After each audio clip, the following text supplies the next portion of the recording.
SCP foundation में बहुत सालों बाद बना है एक नया साइट जो कि है साइट 41। यूं तो एससीपी फाउंडेशन कोई नया साइट बनाते नहीं, लेकिन इस बार उन्होंने बनाया। इसका मतलब पक्का ये कुछ खास जरूर है। जल्द ही साइट 41 को लेकर काम शुरू होने वाला है, जिसके लिए अपॉइंट किए गए हैं 3 रिसर्चर्स। इनमें से जो सेंटर पे है उस शख्स का नाम है लूसीफर। लूसीफर को मिला हाल ही में प्रमोशन और वो बन गए साइट 41 के डायरेक्टर।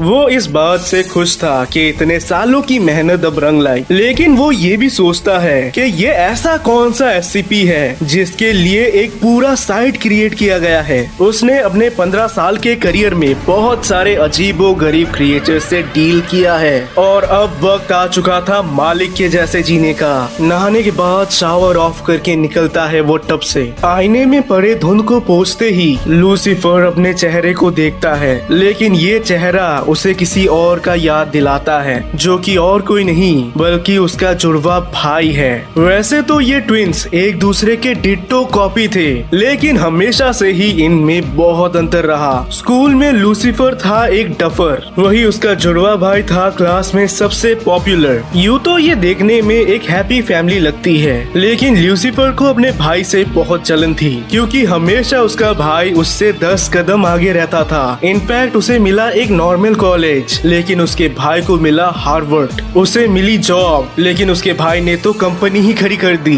वो चलाता था होंडा, उसका भाई चलाता था मर्सिडीज। लूसीफर एक लड़की को दिल दे बैठा, लेकिन उससे शादी करता है उसका जुड़वा भाई। लूसीफर को ऐसा लगता था कि वो हमेशा एक बढ़िया चीज का सस्ता कॉपी ही बना रह जाएगा, और उसके सहम शक्ति का धागा टूटता है उसके भाई के शादी के एक रात पहले, जब दोनों में कहासुनी हो जाती है और ये कहासुनी एक फाइट में बदल जाती है। लूसीफर ने अपने भाई को एक जोर का धक्का मारा, जिसके चलते उसका भाई वही मर गया। लूसीफर को अपने किए पे कोई पछतावा नहीं हुआ और वो तुरंत एक्शन में लग गया। एक के वजह से दूसरी की जिंदगी क्यों खराब हो? उसका भाई तो चला ही गया है, वो दोबारा लौट नहीं सकता, तो वो क्यों जेल में सड़े अब? यही सब सोचते सोचते उसने प्लान बनाया कि अब वो अपने भाई की लाश को ठिकाने लगाएगा। ये पहली बार था जब लूसीफर खुश होता है कि उसका भाई उसका जुड़वा है, क्योंकि अब वो 2 जगह ले सकता है, और इसीलिए उसने एक नोट लिखा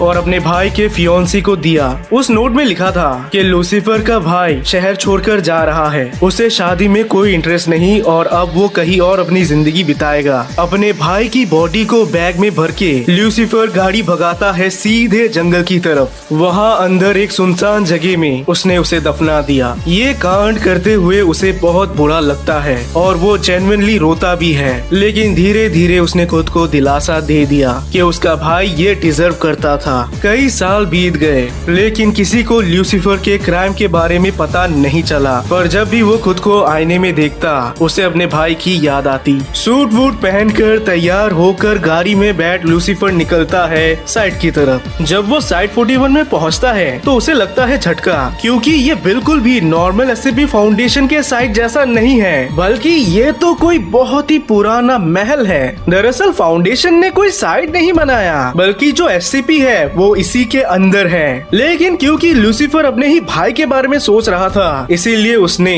रिपोर्ट्स को पढ़ा ही नहीं। लेकिन क्या ही फर्क पड़ता है, क्योंकि वो ही तो है डायरेक्टर, जिसके बगैर कोई काम नहीं होता।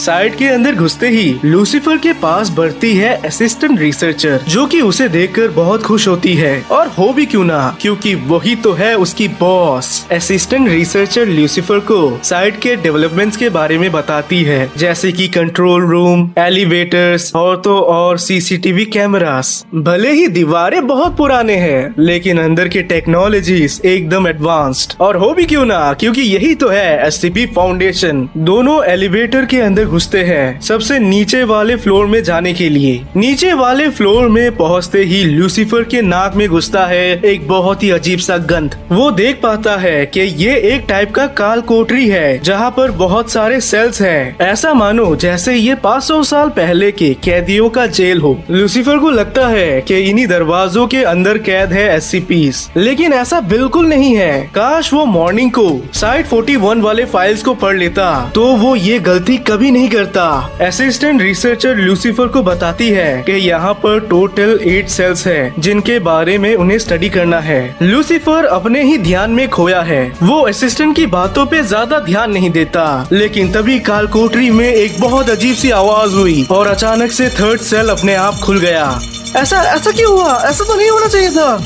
लूसीफर सेल के अंदर से चेन्स की आवाज सुन पा रहा था। वो सोच रहा था कि पता नहीं उसके सामने क्या आएगा। दरअसल ये उसी का अतीत है जो उससे मिलने आ गया। तुरंत सेल से निकलती है जंजीरें जो हो जाते हैं लूसीफर के हाथों में अटैच, और फिर ये जंजीरें उसे अंदर खींचती है। लूसीफर बहुत रेजिस्ट करता है, लेकिन ये जंजीरें उसे अंदर ले जाती है। सेल के अंदर में वो अपने भाई को देख सकता है और फिर वो हो जाता है गायब। यारो, ये है SCP-567 द डंजियन, जो कि आपको देती है सजा आपके कर्म के लिए। साइट 41 में टोटल 8 सेल्स है और इन सभी सेल्स के अपने डेजिग्नेशन है, जैसे SCP-567-1, -2, -3, -4, -5, -6, -7, -8। और ऐसा इसीलिए क्योंकि हर एक सेल का अपना ही काम होता है। वैसे तो ये सेल्स अंदर से खाली रूम है और कुछ नहीं, लेकिन इनके मुताबिक जब भी कोई क्रिमिनल अंदर आता है तो वो इसे खींच कर अंदर ले जाते हैं, और तब हम बिल्कुल भी देख नहीं पाते कि अंदर भला क्या है, क्योंकि सब कुछ अंधेरे में लिपटा होता है। सेल नंबर 1 उनको पनिश करता है जो चोरी किए हैं। सेल नंबर 2 उनको पकड़ता है जिन्होंने किया फिजिकल वायलेंस।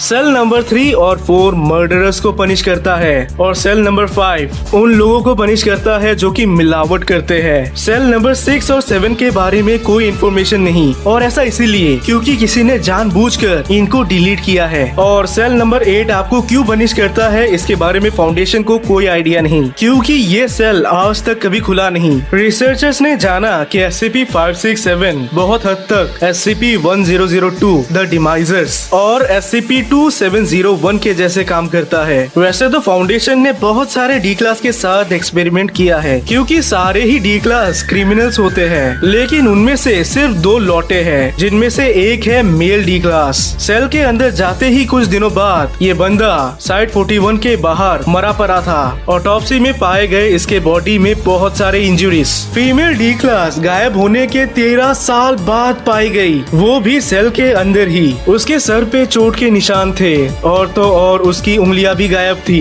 लेकिन ये बहुत ही चिड़चिड़ा हो गई थी। ये किसी पर भी अटैक कर रही थी। फाउंडेशन ने इसके साथ एक इंटरव्यू किया, लेकिन अफसोस की बात है कि इंटरव्यू के दौरान ही हार्ट अटैक की वजह से ये मारी गई। इसके मौत का कारण पॉइजन था, यानी कि जहर।